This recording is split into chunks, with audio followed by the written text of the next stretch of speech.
Get over here!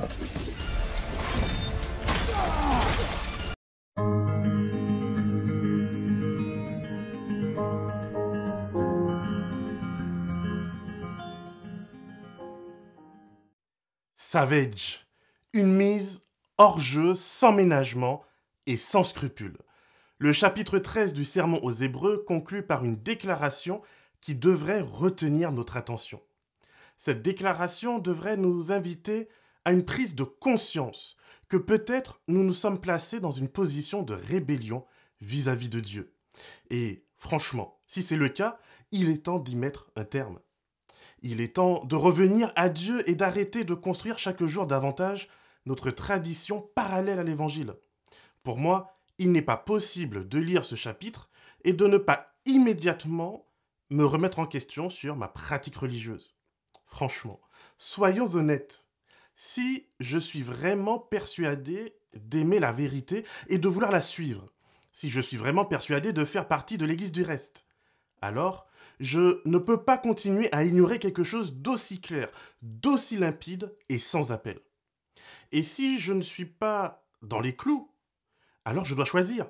Soit je manipule la Bible comme l'histoire en atteste depuis le Jardin d'Éden, soit je m'aligne sur la révélation et sur l'inspiration des Écritures.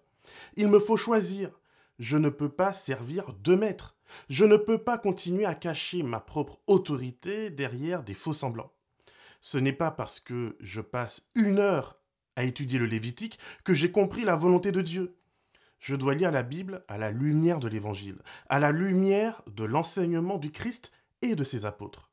Autrement, je ne vois pas comment continuer à m'appeler chrétien personnellement. Mais assez langui, entrons dans le vif du sujet. Sûrement, à ce stade, tu te demandes mais de quoi je parle ? Quelle est cette fameuse déclaration si tonitruante qu'elle me met dans un tel état ? Eh bien, tu as raison de le demander. Lis avec moi Hébreux chapitre 13 et le verset 10. Nous avons un autel dont ceux qui accomplissent le service du tabernacle n'ont pas le droit de tirer leur nourriture. Prends ton temps. Ne t'inquiète pas, nous ne sommes pas vraiment pressés. Relis attentivement, lentement, avec délicatesse. Nous avons un autel dont ils n'ont pas le droit de tirer leur nourriture, ceux qui célèbrent le culte dans la tente. Alors, permets-moi de te poser la question. Es-tu de ceux qui continuent à célébrer le culte dans la tente ? Es-tu de ceux qui continuent à placer le service du sanctuaire au-dessus du service du Christ ? Es-tu de ceux qui continuent à vouloir décortiquer chaque petite poussière du sanctuaire pour savoir y lire, comme dans une boule de cristal, où se cache ton salut ? Permets-moi de le relire encore une fois. Nous avons un autel dont les desservants de la tente n'ont pas le droit de tirer leur nourriture, nous dit la Tobe. Je ne pense pas que ce soit entré. Donc, voyons la traduction française de la King James. Nous avons un autel dont ceux qui servent dans le tabernacle n'ont pas le droit de manger. Chouraki, quant à lui, dit ceci. Nous avons un autel, mais ceux qui servent dans la tente n'ont pas le pouvoir d'y manger. Je te vois me regarder. Je te vois m'écouter. Mais je ne te vois pas vraiment réagir. Alors prenons pour vraiment finir cette fois la Darby. Peut-être qu'avec le contexte, cela sera un peu plus clair. Ne soyez pas séduits par des doctrines diverses et étrangères, car il est bon que le cœur soit affermi par la grâce, non par les viandes, lesquelles n'ont pas profité à ceux qui ont marché. Nous avons un autel dont ceux qui servent le tabernacle n'ont pas le droit de manger, car les corps des animaux dont le sang est porté pour le péché dans les lieux saints par le souverain sacrificateur sont brûlés hors du camp. C'est pourquoi aussi Jésus, afin qu'il sanctifiât le peuple par son propre sang, a souffert hors de la porte. Ainsi donc, sortons vers lui hors du camp, portant son opprobre, car nous n'avons pas ici de cité permanente, mais nous recherchons celle qui est à venir. Offrons donc par lui sans cesse à Dieu un sacrifice de louange, c'est-à-dire le fruit des lèvres qui confessent son nom.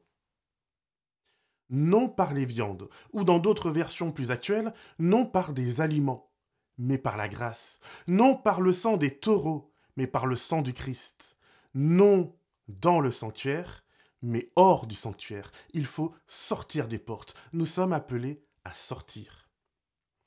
Arrêtons de chérir donc les doctrines étrangères à l'Évangile. Arrêtons de brader notre Sauveur pour retourner à un sanctuaire qui ne nourrit plus. C'est une question de salut, c'est une question d'adoration véritable. Je ne peux pas m'approcher de la table du Christ si je souhaite absolument manger à la table du sanctuaire. Ce n'est pas possible. Lis Lévitique 16, verset 27 pour t'en convaincre. Le sacrifice d'expiation était entièrement brûlé. Ni les prêtres, ni le peuple ne pouvaient en manger. Il ne restait rien. Rien qui puisse être consommé, rien qui puisse manifester la joie du salut. Mais il en va complètement autrement du Christ. Il a dit, voici, ceci est mon corps, prenez et mangez. Il y a donc une incompatibilité entre ce qui ne peut être accessible par nous et ce qu'il est, entre ce qui était destiné à pointer vers le Christ et le Christ.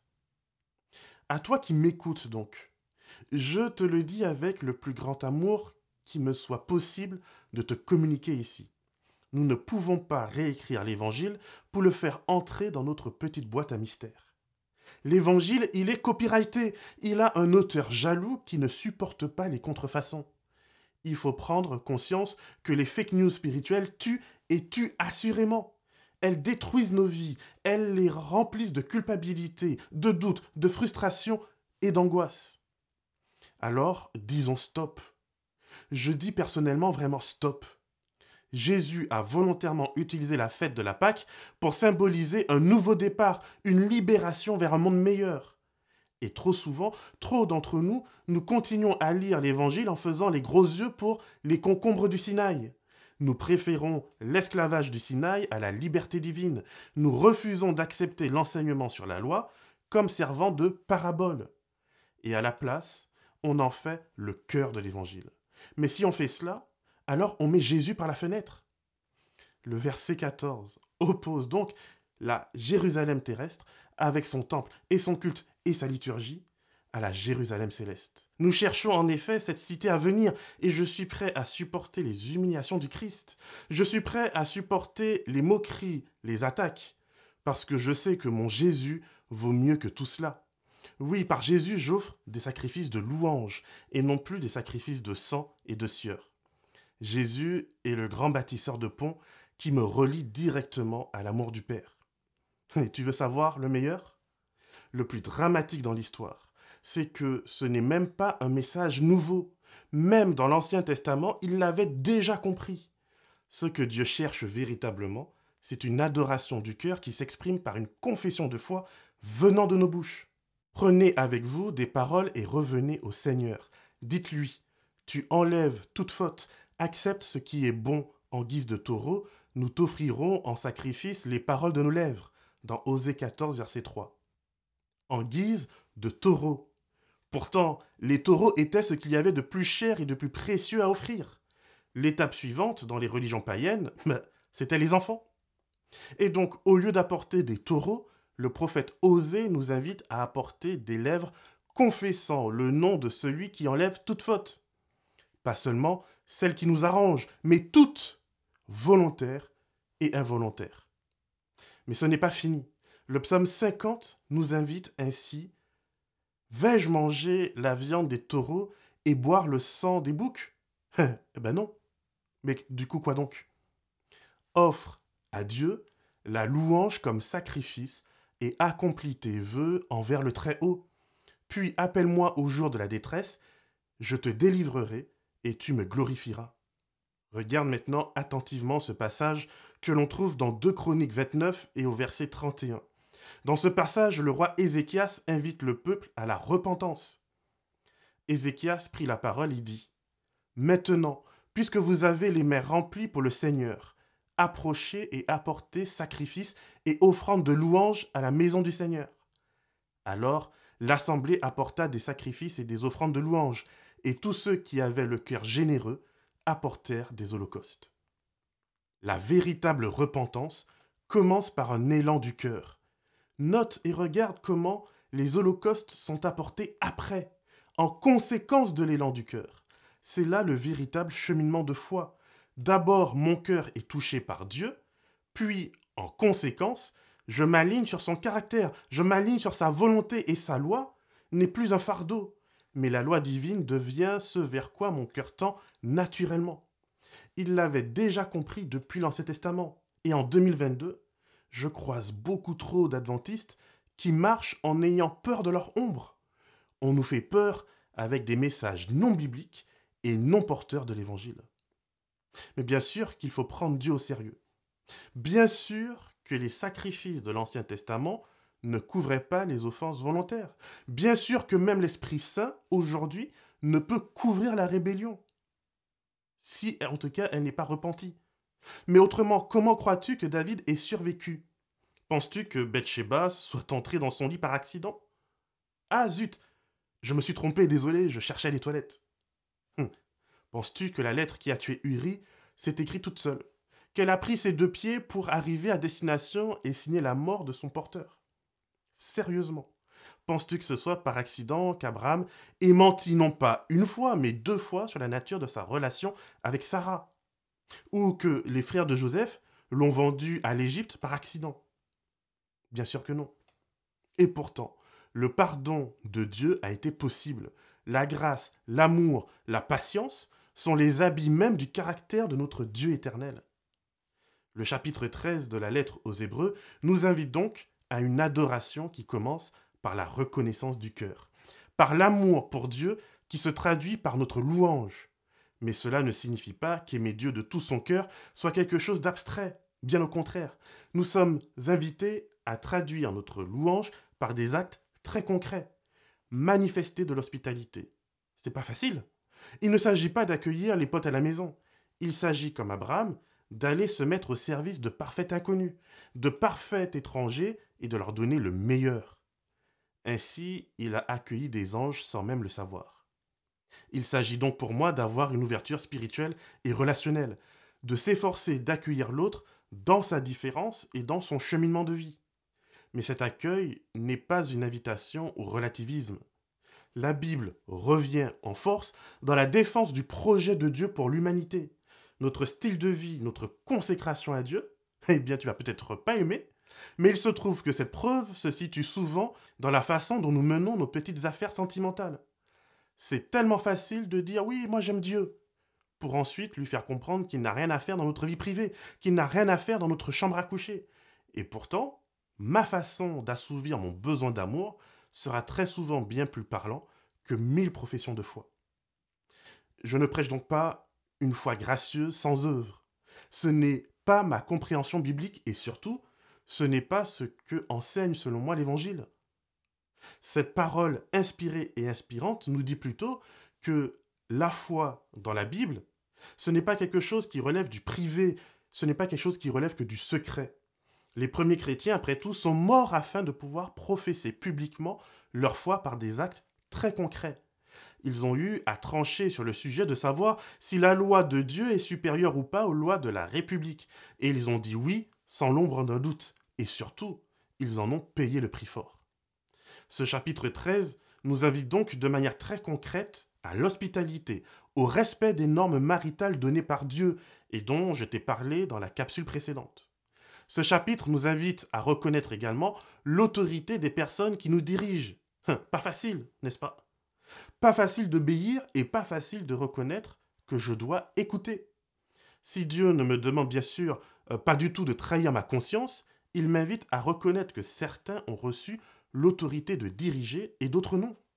Nous ne sommes pas tous des petits chefs, mais pour les petits chefs, rappelons-nous que nous serons jugés plus sévèrement parce que nous aurons eu plus d'influence sur les cœurs et sur les pensées. C'est donc une foi agissante, une grâce active que nous propose ce sermon, une foi qui se met au service du prochain en reconnaissance de l'amour divin envers nous. Mais c'est une foi qui s'affranchit, une fois pour toutes, de l'ancienne alliance et du service rendu dans l'attente. Mon ami, c'est quelque chose d'essentiel. Soit la lettre aux Hébreux n'est pas inspirée et à ce moment nous devrions la retirer de la Bible au plus vite, soit elle l'est. Et cela veut dire que nous devrions être prudents. Nous devrions être fidèles envers l'Évangile et mettre de côté les enseignements étrangers. Parce qu'autrement, ta frustration vient peut-être du fait que cela fait très longtemps que tu n'as pas eu accès à la table du Christ. Nul après tout ne peut servir de maître.